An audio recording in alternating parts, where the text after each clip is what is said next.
Good morning, gardening friends. Today is Sunday, March 24th. It's Palm Sunday, and it's a beautifully sunny but cool day outside here in Alabama. Miss Mimi is asleep, snuggled in her cat bed with a quilt over her. And a lot has happened outside this week, so I have a lot to share. But I thought I would start in here, show you these begonias are blooming. You may recall I mentioned about how sloppy they are. I haven't cleaned the floor up yet, but they are a beautiful flower. There you can see the flowers coming. This begonia seems to like that corner, so I think I've found a spot for it. And I used to have this Christmas cactus here on a table that was like this, and it liked that spot, so I'm going to keep it here for this year. Let's see. Oh, I wanted to show you the changing of the guard.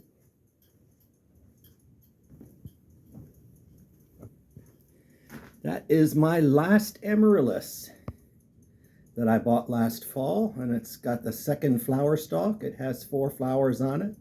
It's not the nicest looking. These 3 flowers are already, they still look good, but the one in the back has faded.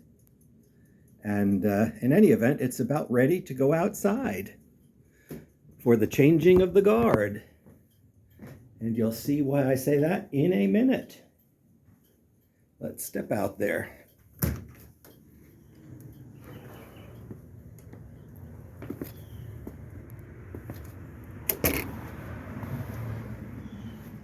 The amaryllis that were planted out in the yard are sending up flower stalks.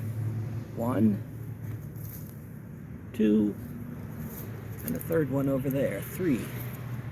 This is always the warmer side in the winter, so the one that's the amaryllis that's in the living room now is going to go right where that stick is. I have to admit it is unusual to still have one inside while the outside stalks are coming up, but I'll take it. I'm thankful for the blooms.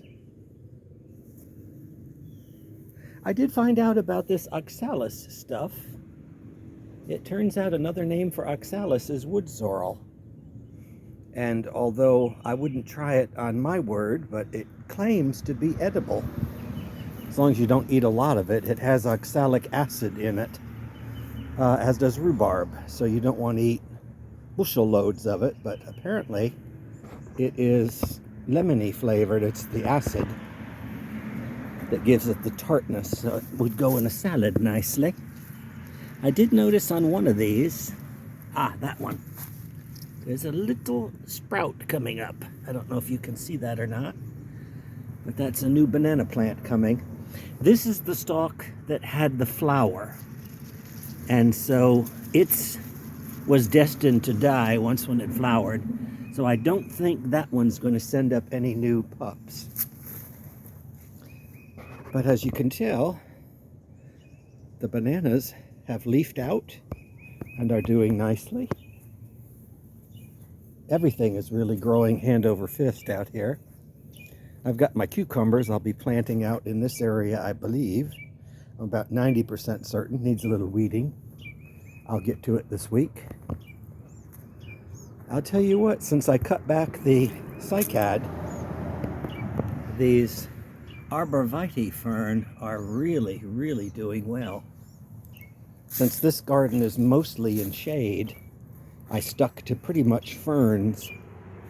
And actually, truth be told, I don't know what type of fern this is, because I forgot. I bought it in the backyard. But about 5 or 6 years ago, one kind of miraculously appeared from out of nowhere in this corner. And it thrived, and so I moved it. And I put a clump here, and a clump over here, Don't look for it, it's dead. And a clump back in here. So you can tell they seem to like the morning light exposure because those are thriving the best right now. But I'll take what I can get. Here you can see the new growth on the lower petalum. No flowers on these. I still have flowers on the tea olive. They're very, very teeny tiny, but very fragrant. You can smell them way off. I have to put some water in the bird bath. I did want to show you the irises that I bought a few weeks ago are sprouting. Both of them sprouted. I did not really pay attention to the color of the iris as much as the plump corm because I wanted to have my best chances with something growing there. So that's the one spot that bearded iris seemed to do okay in, is around this bird bath.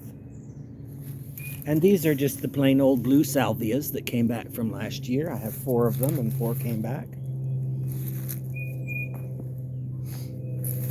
I was surprised at some of the things that have come back.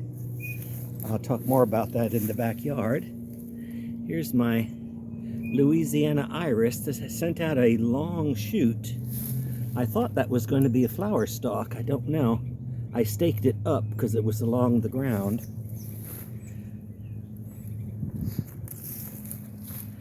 I see a lot of new growth coming, but I don't see any flower stalks yet.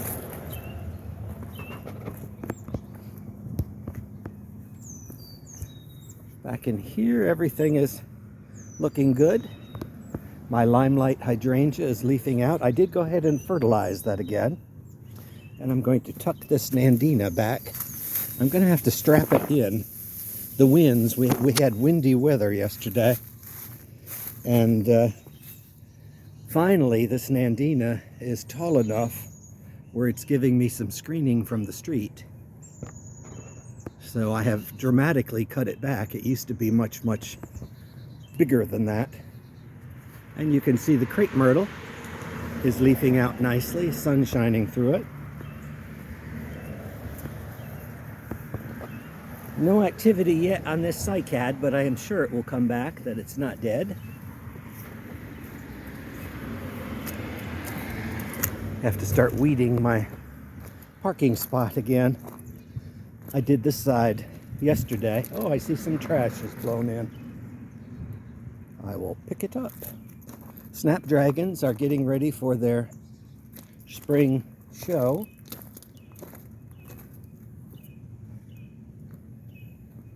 And the pansies are doing well. The one thing too that I noticed at least is yellow is a color that shows up from hundreds of feet away. So if you want to bring attention to something, plant yellow flowers in front of it or a yellow blooming shrub. Yellow shows up more than any other color. Let's go ahead and pick up the neighborhood trash. Here things are growing okay in the potager. My bunching onions are doing fine. No sign from the ginger yet back there. This is the 4 o'clock. I found some 4 o'clock seeds. I bought some more too. I don't know where I'm going to put them just yet. But you can see my Apache thornless blackberries are doing well. Not much activity on the artichoke. It didn't die, which is saying something. Let's see, I still left a few flowers in here. Again, this is another 4 o'clock. This is where I had the 4 o'clock last year. And I never really see it go to seed. I have 2 other plants back in here too. They're very obviously 4 o'clocks. They have a very easy to distinguish leaf. My butterfly bush is doing well. This one pretty much died back to the ground, and that one did not, so I'm hoping they kind of catch up to each other. I'd like to be balanced. Let's see, anything else here? My Thai basil seems to be recovering from the transplant and I guess being eaten by something.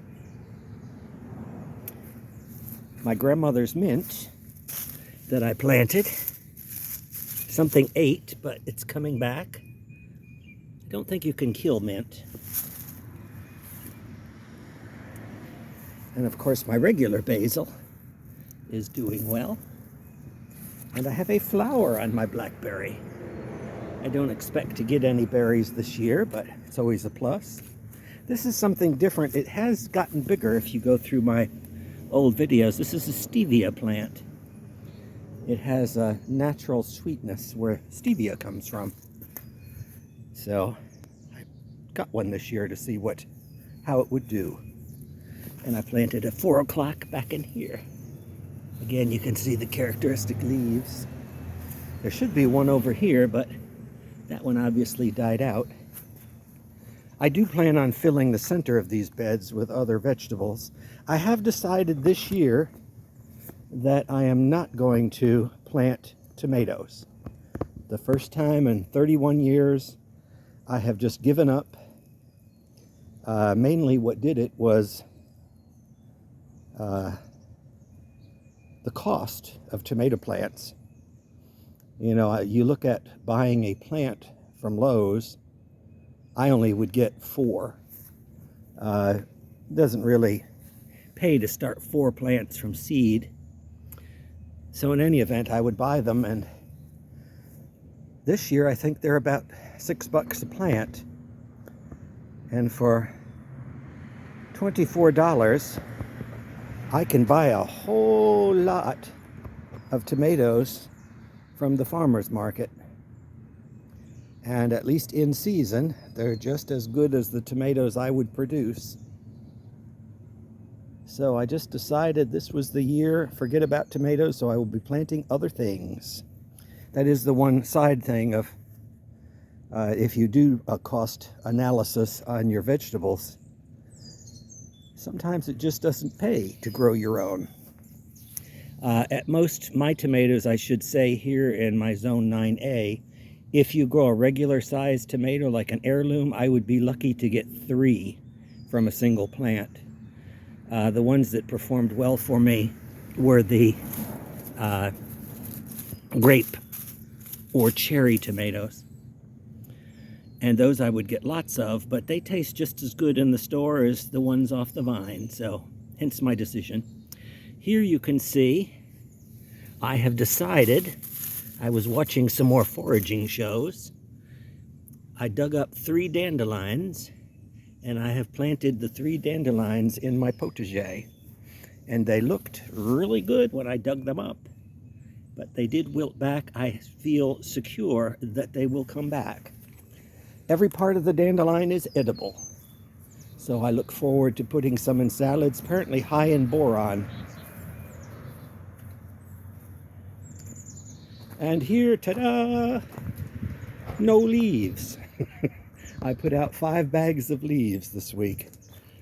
4 that I had, and 1 that I actually took from across the street where it was put out for the trash man.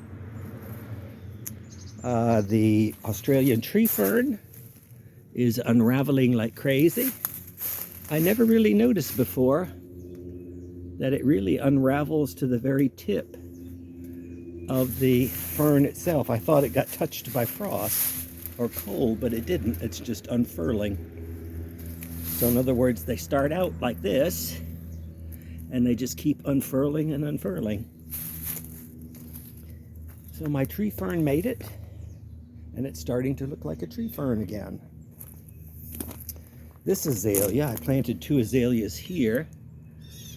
This is a different azalea. It's an encore, but I got them on sale last year, and for $5 a piece, I thought it was a steal, so I put them there. I forgot what the name of it is. They're going to be a little bit more magenta pink color. This garden is coming together nicely. I've trimmed the ivy back, and the other big news is I have flowers. Millions of flowers on my satsuma tree. You would not believe the sweet fragrance that is over here. It can get a little cloying after a while, but small doses, it's quite nice. Bottle tree is still there. Have to be careful I never turn those bottles over to let the evil spirits out. But yeah, I do love the look of walking under this satsuma tree in full bloom. And it is messy when the blossoms fall, but to me it kind of looks like snow. Let's go back here.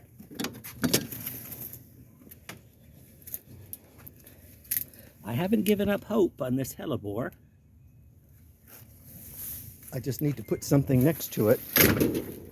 Actually, what I need to find is one of those little metal wire cloches. And if I put that over it, it will stop it from being stepped on. That hellebore is still putting out new flowers.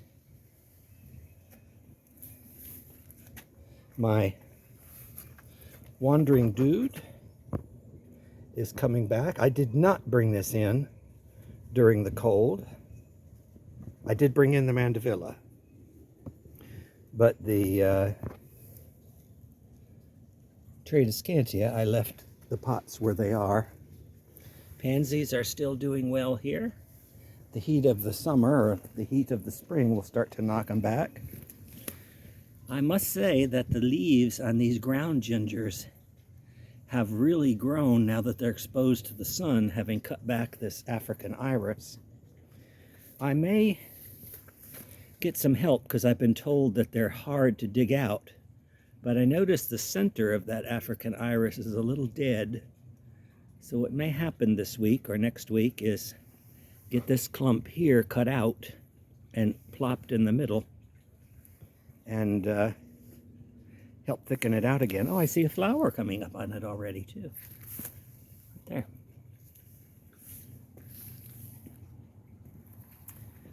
Lenten roses still have their flowers. They're going to hold on to them forever. Easter lilies are coming up nicely. There's another ground ginger. And shock of shock, you may recall I took cuttings of my iachroma that was here. And the cutting I took 3 cuttings and one rooted nicely. To note, it was one that was from the tip of a branch as opposed to a little side shoot. So I went this week, actually, I decided I did not want my iachroma in this spot anymore. Rather, I would plant a datura, which I bought. And I went to dig it up where the iachroma was, and lo and behold, the iachroma is coming back. So it did not come back last year, but it came back this year. So I'm leaving it there. I will put the datura elsewhere. This garden needs a little refresh. The wild alstroemeria are coming up. This is actually the second flush. The first flush has already been removed once. This little succulent box is doing better.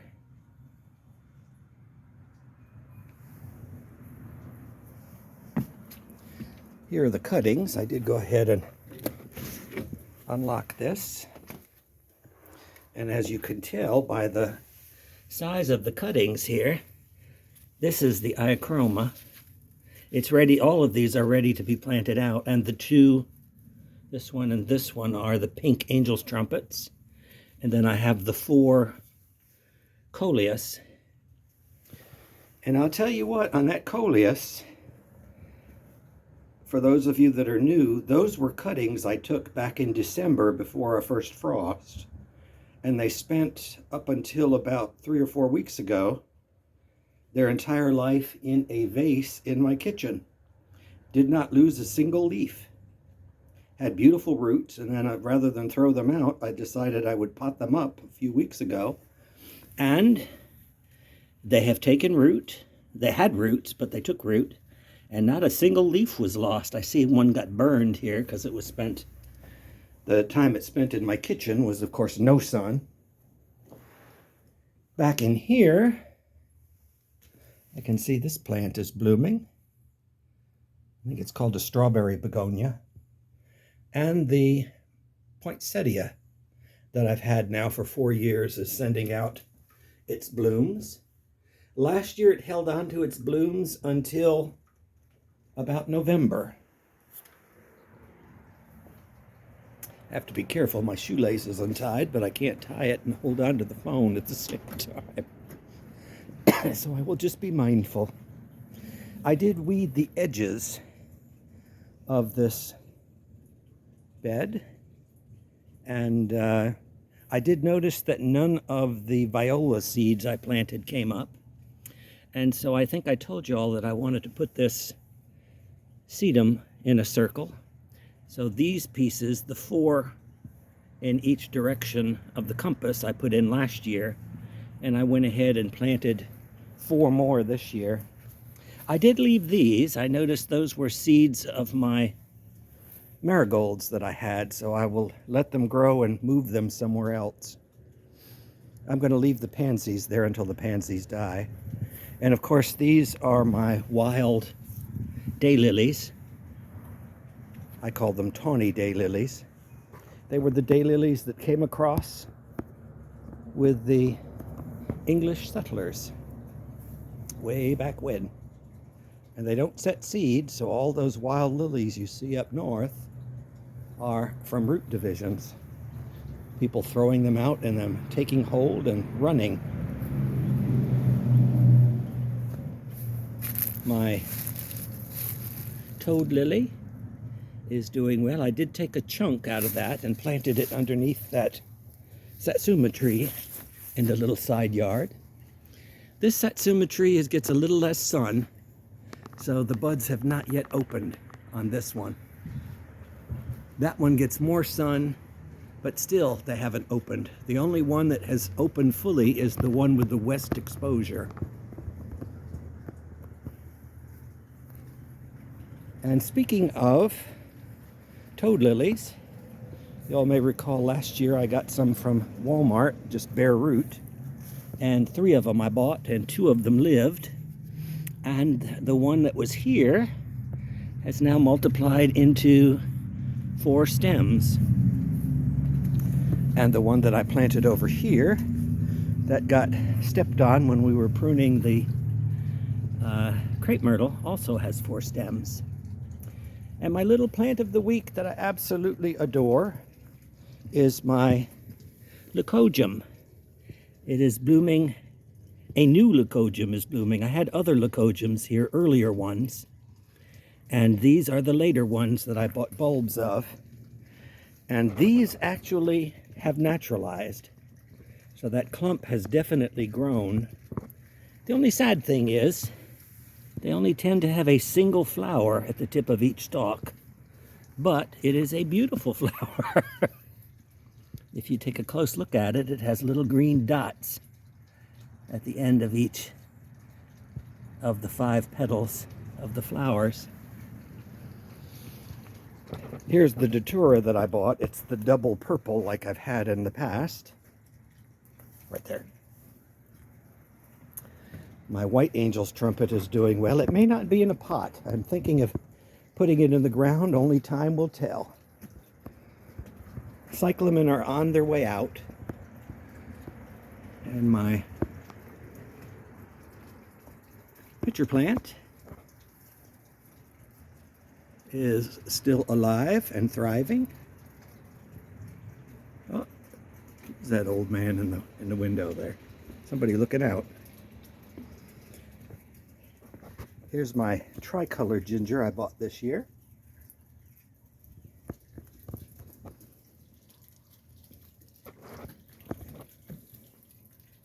This pitcher plant is fixing to bloom. Every year it sends up 2 blossoms, and it does have new pitchers coming.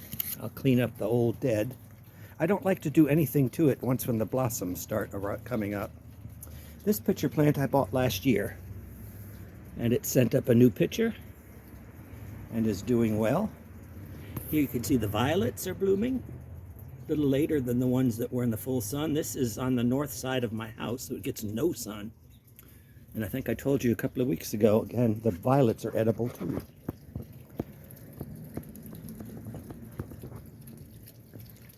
My hens and chicks so far are doing well and still feeling plump. I have to water these smaller ones with a syringe. I have a 50 ml syringe. Oh, the new plants of the week. My papyrus, or as the English say, papyrus. I like papyrus better. My papyrus didn't look like they made it through the winter, even though I protected them up against the side of the house. They had a little bit of green to them, but I decided not to take the chance since they're in such a prominent spot on my deck. And I bought 2 new ones. I got these from A Bloom Garden Center and potted them up. They're doing nicely. Of course, they just got potted up a couple days ago. My seeds are about ready to go out in the potager. The borage, I don't think the birds will get. Those are going to be the 2 cucumbers. I had 3, but the one in the middle the birds got. By the way, if the birds snip off the first couple of the leaves that come up, there was one here, it will die. It won't send a second set of the original leaves. And I'm going to try planting my Swiss chard out as well. I did dig up one of my, or unearth one of my caladium bulbs, White Christmas, but so far no signs of growth. It may be a little too chilly. Caladiums may need a little bit warmer ground. Roses are doing fabulously well. If I can get to it this week, I do need to work over my rose garden. That pot has been in that location, the fountain, for ages. It's always been there, and I'm going to have to move it a little bit closer to the middle because the boxwoods have grown, as have the roses. So it needs to be brought a little more into the center of the bed. I may have to dig up a rose or 2 in the front here because this deck needs a little work under it. I'm going to try working around the rose bushes, but if need be, I may have to dig them up. And you really can't kill rose bushes. Well, I shouldn't say that. You really can't kill these rose bushes. I have moved them, and all the dirt falls off the roots, and they come back again. Now, you may lose the flowers that were on them, but they will come back. Here's some of the leaves that were spread. It looks a little more lush. More violets in bloom here. That's the only time they get sunlight, is this time of the day. And I noticed my fountain is not working for some reason, so I'll have to figure out why. I still have some blossoms on this Pieris japonica because it's in a slightly different location or a different spot than the one on the other side of the deck, so it holds on to its flowers longer. Didn't really do anything back in here. This is still looking okay. I may nip some of the new growth back on the fatsias, not fatsias, on the nandinas. I like to keep them shorter than that.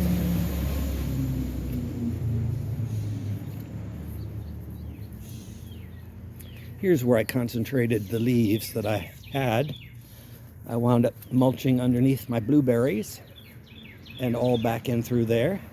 I finally got rid of that little cluster of weeds that was at the base of that angel's trumpet. Got a lot of potential berries at the top. And this is definitely the spot last year where the datura was. I am definitely going to plant one of my pink angel's trumpets there, possibly 2. I did take the 2 cuttings, and I'm not certain where they're going to go yet, but at least one will go there. And here you can see, since I found out that oxalis was an edible, I decided to keep this one patch of oxalis. Maybe a mistake. Of course, I made that mistake 20-some years ago by the deck, and it spread throughout the whole backyard. It does die back, but I thought that little circle of oxalis looked kind of neat. Of course, I made it that little circle. It didn't grow that way. And it is over the top of my ground palm. So it'll die back, and the ground palm will take over later in the year. What I did do over here was move my monkey grass. I said I was going to put monkey grass in front of this little corner area. Weed whacking through the years has gradually made that corner area bigger and bigger. And it didn't have monkey grass. The monkey grass stopped here. So that stretch is new. And this little stretch here, let's see if you can see my hand from here on over, is new. So it's doing well. Oh, I have a little daisy fixing to bloom over there. It's kind of early for that, but it's coming.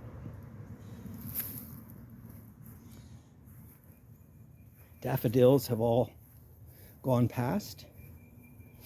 I am going to put a little more monkey grass over here where I put the 3 loropetalum.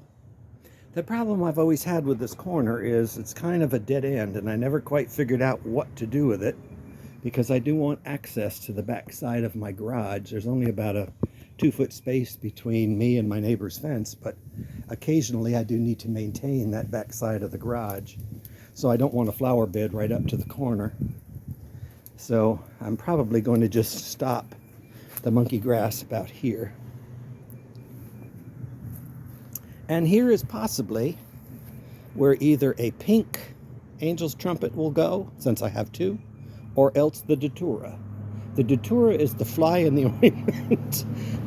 Now that I bought it, I really don't need it, so I'll have to figure out where to put it, but it will surely find a spot in my backyard.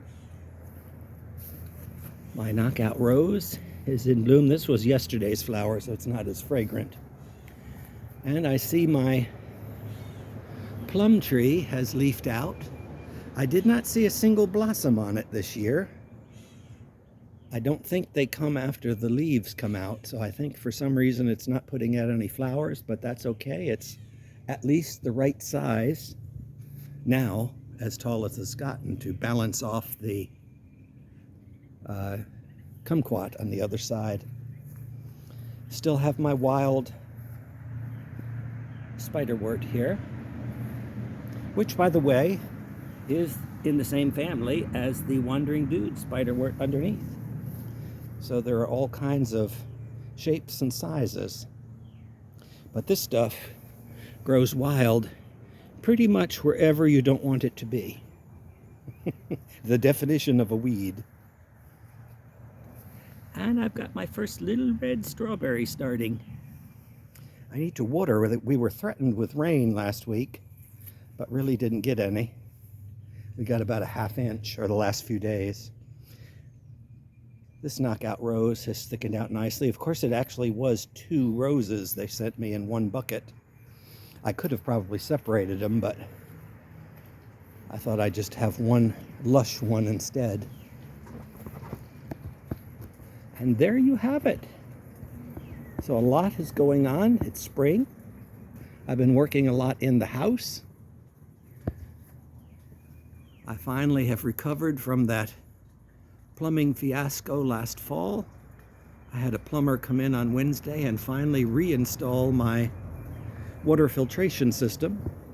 It was waiting for a hole to be filled, paneled over, so that it could be screwed to that spot. And that's the darn little catbird that just flew through. That I have window film on all of my windows, and he sees his reflection in my windows, and as soon as the sun comes up about 7:30, he starts pecking at the window. And there is still Gatto's watering dish, the wild tortoise that should be coming shortly in the next month or so. And I have a sleeping, I don't know what that is. Is that a lynx? Oh, it's baby. She's sleeping on top of my fertilizer.